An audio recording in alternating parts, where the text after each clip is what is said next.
Assalamualaikum warahmatullahi wabarakatuh. Anda bersama saya lagi Sehistrozi dalam e-tuition subjek Bahasa Melayu. Okey, untuk video kali ini masih lagi dalam tajuk yang sama, iaitu pemindahan maklumat. Okey, untuk bahagian yang seterusnya, bahagian yang kedua. Okey, so di bahagian yang pertama saya dah pernah tunjukkan mengenai jenis-jenis pemindahan, soalan-soalan pemindahan maklumat yang kamu boleh jumpa dalam soalan-soalan UPSR Bahasa Melayu. Dan soalan-soalan begini lazimnya ditanya di bahagian pemahaman, iaitu kertas 1, okey, di soalan antara soalan 21 sehingga soalan yang ke-25. Dan video sebelum ini saya dah terangkan mengenai jenis pemindahan, soalan pemindahan maklumat berdasarkan bahan grafik ataupun gambar. Kalau kau masih ingat, siapa yang belum tengok lagi, di video yang sebelum ni ada gambar Pak Mail tengah pegang ikan, pegang joran, ada zoo Kelantan dan sebagainya. Saya dah terangkan bagaimana cara untuk kita menjawab soalan-soalan begini. Okey, so kita tengok bahagian yang kedua. Hari ini kita akan masuk satu lagi jenis soalan pemindahan maklumat, iaitu kalau kau tengok dalam slide saya tu, okey, pemindahan maklumat berdasarkan peta pemikiran. Okey, so yang pertama, ini samalah, terbagi kepada 4 soalan, 3 ataupun 4 soalan, 2 ataupun 3 soalan berdasarkan maklumat yang diberikan, dan 1 soalan kebat. Itu yang penting. Okey, so apa lagi, terdapat 4 jenis peta pemikiran. Ada 4 jenis. Okey, takut kamu confuse. Yang pertama adalah peta bulatan. Macam mana bentuk peta bulatan ni nanti saya akan tunjukkan. Yang kedua, kita ada peta buih. Peta pun nak main buih juga. Okey, so yang ketiga kita ada peta dakap. Dakap, kita pergi dakap peluk. Okey, peta dakap. Dan yang seterusnya kita ada peta pelbagai alih. Ada banyak lagi peta, tapi ini lazimnya peta-peta macam ini yang digunakan. Macam mana bentuk-bentuk peta-peta ni semua, kita akan tengok dalam slide yang seterusnya. Kalau kau tengok dekat situ, ini adalah contoh peta pelbagai alih. Dia tunjuk peta dakap dahulu. Okey, contoh peta dakap adalah seperti ini. Okey, sambutan perayaan utama di Malaysia, ada hari raya, ada tahun baru Cina, ada hari raya di Bali, dan di hari raya tu dia ada poin-poin lagi kecil lagi. Apa aktiviti yang selalu dilakukan ketika hari raya Aidilfitri? Bermaaf-maafan, solat sunat di masjid, menziarahi pusara dan sebagainya. Dan pada perayaan tahun baru Cina pula, apa aktiviti-aktiviti yang selalu dijalankan? Makan besar, pemberian duit ampau dan sebagainya. Bagi perayaan Deepavali pula, kalau kita tengok ada aktiviti seperti mandi minyak dan memasang pelita. Ini contoh peta-peta dakap. Maksudnya satu tajuk besar, dia ada cabang dia yang lebih kecil, dan poin yang kecil itu ada cabang yang lagi kecil lagi. Okey, itu peta dakap. Dan seterusnya kau tengok peta pelbagai alih. Maksudnya kat sini 3 poin dia akan menjurus ke arah 1 poin yang besar, dan 1 poin yang besar tu akan pergi ke 3 poin yang kecil pula. Maksudnya daripada 3 poin pergi ke 1 poin, keluar kepada 3 poin. Maksudnya kat sini tengok contoh, poin besar ataupun tajuk besar dia adalah pencemaran udara. So dekat bahagian kiri, kalau kamu tengok dekat situ, adalah diceritakan tentang punca. Apa punca pencemaran udara? Kat bawah tu poin-poin dia. Punca asap kenderaan, asap kilang, pembakaran terbuka dan sebagainya. So itu adalah punca. Okey, so di bahagian kanan pula tunjuk bila dah ada punca akan berlakunya kesan. So bila dah ada pencemaran udara, apa yang akan terjadi?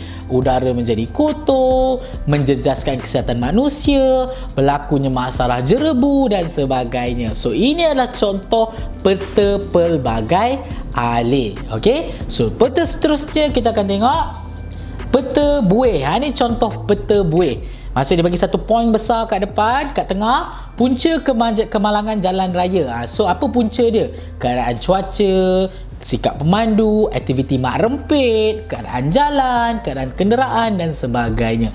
Maksud ada 1 buih besar dan di tepi-tepinya ada buih yang lebih kecil. Okey, dan yang terakhir kita ada peta bulatan. Ini contoh peta bulatan. Di tengah-tengah itu adalah dia punya tajuk utamanya, ciri-ciri pelajar cemerlang. So, apakah ciri-cirinya? Bermotivasi tinggi, aktif dalam kokurikulum, berakhlak mulia dan menghormati ibu bapa dan juga guru. Ini contoh-contoh peta pemikiran yang ada, yang selalu ditanya dalam exam kamu. Okey? Okey, dan macam biasalah, kalau berkaitan dengan pembinaan maklumat, kamu kena baca dan fahamkan setiap daripada alih ni dan tahu bezakan macam mana kamu nak membaca peta-peta pemikiran ni. Contoh peta pelbagai alih, kamu kena tahu, kamu kena tengok dia punya anak panah tu. Okey, daripada punca turun ke pencemaran udara, dan apabila ada pencemaran udara akan berlakunya kesan. Okey, kesan daripada pencemaran udara. Okey, sama juga dengan peta dakap, peta buih dan juga peta bulatan. Okey, so kita akan tengok satu persatu. Okey, saya akan cuba pilih antara satu.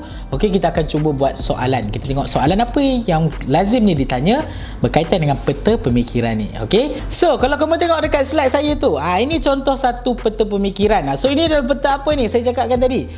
Ini adalah peta bulatan. Okey, so ini adalah peta bulatan.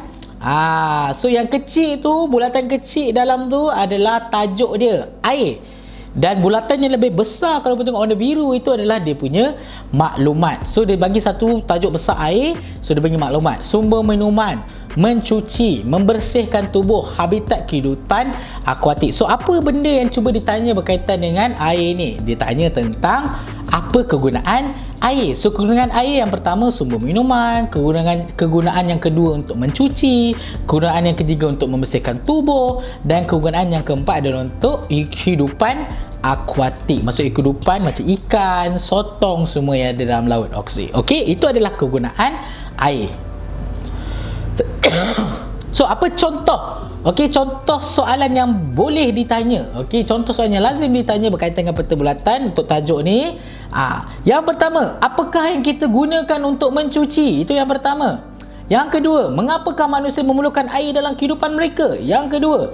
Yang ketiga, mengapakah kehidupan akuatik amat bergantung kepada air? Dan yang terakhir, pada pendapat anda, apakah yang akan terjadi jika sumber air kita tercemar? So macam mana kita nak jawab? Ingat saya cakap dalam video yang sebelum ini, perlu tengok dahulu, baca soalan. Kita dah baca tadi, kita dah tahu mengenai kegunaan air. So soalan pertama, kita cuba baca. Apakah yang kita gunakan untuk mencuci? Sangat direct kan? Sangat terus soalan ini. So kita guna apa untuk mencuci? Guna handphone untuk mencuci? Tidak. Kita gunakan apa? Tajuk dia, air. So takkan kita nak jawab, adakah boleh saya jawab? Saya tulis air, macam tu je. Tak boleh kan? So kamu kena jawab dengan ayat yang lengkap. Macam mana? Okey, kamu cakap bahan yang kita gunakan untuk mencuci adalah air, ataupun benda yang kita gunakan untuk mencuci adalah air. Gunakan, jawab dengan ayat yang penuh, walaupun jawapannya satu perkataan sahaja. Okey, jawab dengan ayat yang penuh, barulah kamu akan dapat markah yang penuh. Okey, tengok yang kedua. Mengapakah manusia memerlukan air dalam kehidupan mereka? 2 markah. Okey, manusia memerlukan air dalam kehidupan mereka. Yang pertama, kamu boleh jawab, dah ada dekat dalam petikan dah dia punya petikan, dalam peta dah dia punya jawapan. Yang pertama adalah untuk sumber minuman. Okey, dan yang kedua digunakan untuk membersihkan tubuh. Jawapan saya ambil daripada peta pemikiran tersebut. Okey. Yang ketiga, mengapakah kehidupan akuatik amat bergantung kepada air? Yes, ini dah masuk soalan kebat. Okey, kamu kena tahu kenapa kehidupan akuatik perlukan air. So macam mana kamu jawab? Kamu kena tahu kenapa ikan perlukan air. Kenapa ikan tak boleh duduk kat darat? So jawapan yang kamu jawab adalah, jangan lupa ayat yang penuh. Kehidupan akuatik amat bergantung kepada air kerana mereka merupakan habitat. Okey, kerana ianya merupakan habitat. Habitat ni apa? Habitat ni adalah tempat tinggal kepada kehidupan mereka. Macam kamu lah, tiba-tiba kamu tinggal dalam rumah, orang musnahkan rumah kamu. Bolehkah kamu hidup? Tak boleh, sebab kamu perlukan rumah, kamu perlukan tempat berlindung.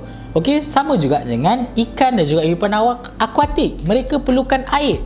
Okey, kalau tak ada air, mereka tidak boleh hidup. So itu adalah jawapannya. Okey, dan yang terakhir, pada pendapat anda, apakah yang terjadi jika sumber air kita tercemar?